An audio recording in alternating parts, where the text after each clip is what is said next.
బహుముఖ Banaras chapter number 21 కళకు ప్రాణం ఇచ్చే శిల్పులు.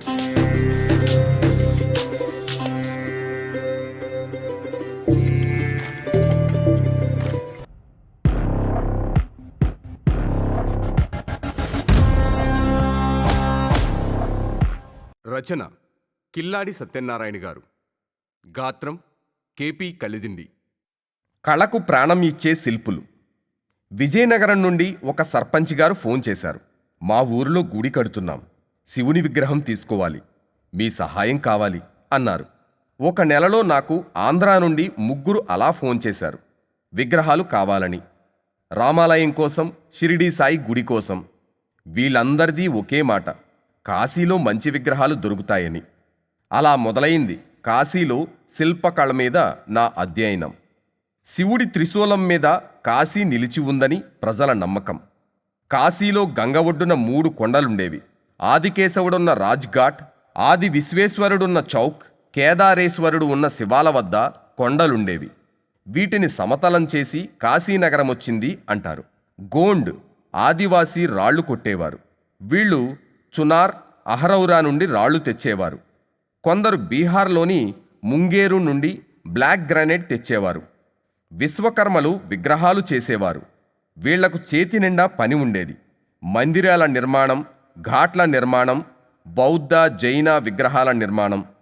మందిరాల నగరంలో ఎటు చూసినా విగ్రహాలే. పౌరాణిక కథల ఆధారంగా శిల్పాలు చేసేవారు. కాశీలో శిల్పుల కుటుంబాలుండేవి. వేద పండితుల్లా, సంగీతకారుల్లా వీరి కుటుంబాలు కూడా తరతరాలుగా విగ్రహ నిర్మాణాన్ని పోషిస్తున్నాయి. వారిలో నరోత్తమ్ శిల్పి గారి కుటుంబం ముఖ్యమైనది. నాకు తెలిసినంతవరకు మా కుటుంబంలో 6 తరాల నుండి ఈ విద్య నడుస్తోంది. విగ్రహ నిర్మాణంలో మా కుటుంబం గురుగరానాగా ఉండేది. ఈ మార్గంలో నేను ఆఖరివాణ్ణి అంటారు నరోత్తమ్ శిల్పి.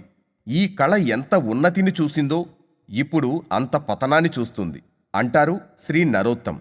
యువకులు కాలప్రవాహంలో కొట్టుకుపోతున్నారు. చెమట పట్టని ఆదాయమొచ్చే పనులు చేస్తున్నారు.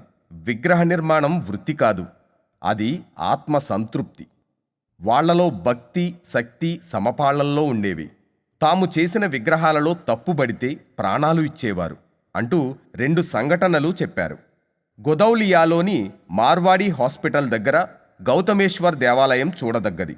దీనిలో ఎద్దు బొమ్మలు, లత, కిటికీ, స్తంభాలను అతి సుందరంగా చెక్కారు. ఇక్కడ పాలరాతితో చెక్కిన నంది ఉంది. దీనిలో జీవత్వం ఉట్టిపడుతుంది. దీన్ని కాశీరాజు 200 ఏళ్ల క్రితం నిర్మించారు. శిల్పి విశ్వకర్మ యువకుడు. రామ్నగర్లో విగ్రహాలు చేసేవాడు. అతను డుండి రాజ్ గుడి సందులో బొమ్మల శివాలయం కట్టాడు. ఈ ఆలయంలోని వరండాలో మంజూరుకు వేలాడే గుర్రాలకు బదులు బొమ్మలు చేశాడు. ఈ బొమ్మలు మొఘల్ వస్త్రధారణలో వివిధ సంగీత వాద్యాలను వాయిస్తున్నట్లుంటాయి. ఇది చూసి కాశీరాజు ఈశ్వరీ నారాయణ్ సింగ్ అతనికి బహుమానమిచ్చారు. రామ్నగర్లోని దుర్గగుడికి విగ్రహాలు చేయమని రాజుగారు ఆ యువకుణ్ణి పిలిచారు. ఆ గుడిలో బొమ్మలు అద్భుతంగా చేశాడు. ఒక బొమ్మకు గాలికి ఊగే ముక్కుపుడక పెట్టాడు. అది ఇప్పటికీ గాలికి ఊగుతోంది. రాజుగారు అతనికి బహుమానమిచ్చారు. ఇంకో బొమ్మ కూడా అలాంటిది చేయమన్నారు.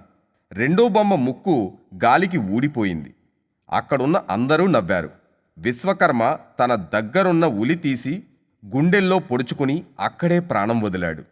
రాళ్ల భాషను అర్థం చేసుకునే ఆ గుండె, రాయికి ఊపిరిపోసే ఆ ప్రాణం నిందను భరించలేకపోయింది. ఊపిరి వదిలేసింది. కాశీలో క్వీన్స్ కాలేజీ భవనం శిల్పకారులు సృష్టించిన అద్భుతం.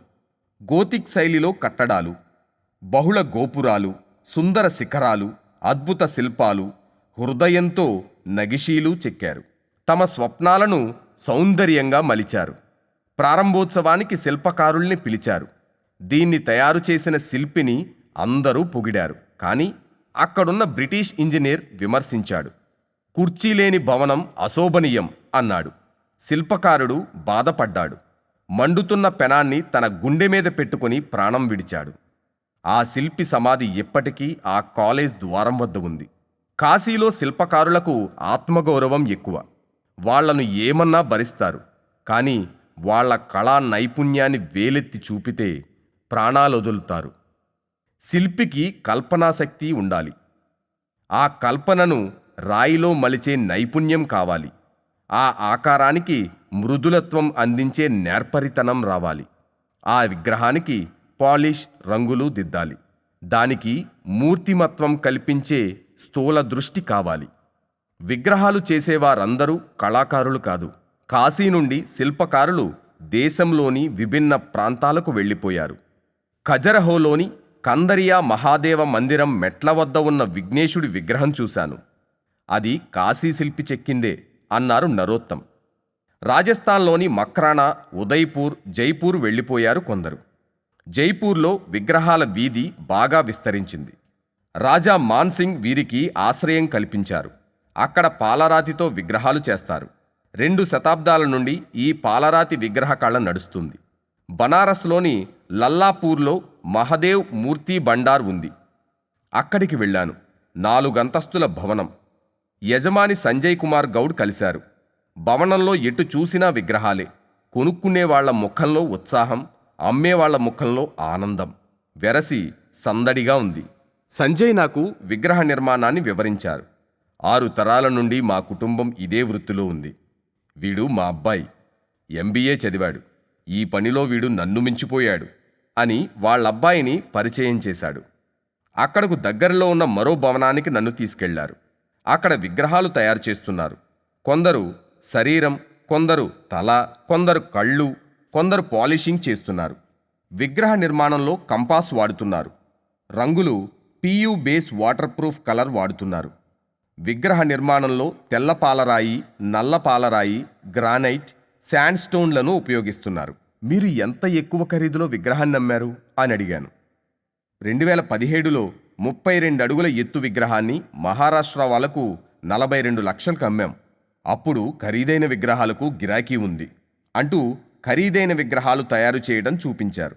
ఎక్కువ ఖరీదు వాటికి ఎక్కువ సమయం పడుతుంది. విగ్రహాల స్కెచ్ కంప్యూటర్ తయారు చేస్తుంది. కొలతలతో సహా బ్లూ ప్రింట్ తయారు చేసి పనివాళ్లకి ఇస్తుంది.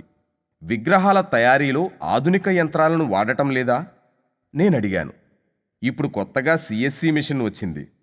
దీనితో విగ్రహాలు ఎక్కువ సంఖ్యలో త్వరగా తయారు చేయొచ్చు. ఇది ఇంకా బనారస్ రాలేదు అన్నాడు సంజయ్ గౌడ్ కుమారుడు. ఆ కారా? నాలో తయారవుతున్న శిల్పాలు నాకు వస్తువులుగా కనిపించాయి. అవి సంఖ్యతో, సమయంతో పోటీ పడుతున్నాయి. లాభం వెంట పరుగులెడుతున్నాయి. శిల్ప నిర్మాణం వ్యవసాయమైంది. శిల్పులు కూలీలయ్యారు. అమ్మేవాళ్లు వ్యాపారులయ్యారు. కొనేవాళ్లు వినియోగదారులయ్యారు. శిల్పకళ మార్కెట్ పరమైంది. రాజుల కాలంలో శిల్పకారులకు దక్కిన గౌరవం ఇప్పుడు లేదు. ఇప్పుడు కొనేవాళ్లకు కళతో ప్రమేయం లేదు. తొందరగా పని పూర్తి కావాలి. అందుకే విగ్రహ నిర్మాణం ఇప్పుడు కళ కాదు, వ్యవసాయం. నిట్టూరుస్తూ అన్న సర్వోత్తం గారి మాటలు నాకు గుర్తుకొచ్చాయి. నిజమే. ఇప్పుడు విగ్రహ నిర్మాణ కళ ఏది? ఆ కళకు ప్రాణం ఇచ్చే కళాకారులు ఏరి? ప్లాస్టిక్ పువ్వుల్లా మెరుస్తున్న ఆ విగ్రహాల్లో కళను వెతుకుతున్నాయి నా పిచ్చి కళ్ళు. బహుముఖ బెనారస్ మిగతా చాప్టర్స్ కోసం please like, share and subscribe to our channel.